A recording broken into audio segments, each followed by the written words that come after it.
మళ్ళీ BRS success సాధించగలదా అంటే?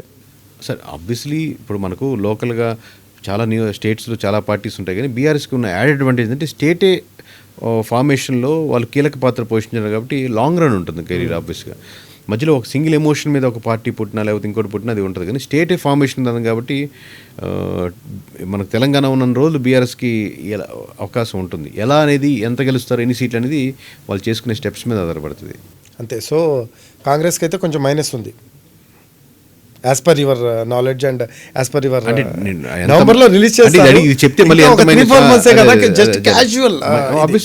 Obviously ఇది ముసుగులో గుద్దులట్లేదు సార్, అందరికీ ఓపెన్గా ఉన్న సీక్రెట్ కాబట్టి మీరు అంతే, మీరు ఓపెన్గా చెప్తారని అడుగుతారు. బట్ నేను చెప్పాలంటే నేను నెంబర్తో చెప్పాలి, నేను థియరిటికల్గా అంటే మీ చెప్పలేను నెంబర్ కాదు కానీ జస్ట్ ఒక బ్రీఫ్ ఐడియా ఉంటుంది అలా చెప్పు దాని గురించి. సో కాంగ్రెస్ అయితే కొంచెం మైనస్లోనే ఉంది ప్రీవియస్తో పోల్చుకుంటే మీరు అన్న దాని ప్రకారం.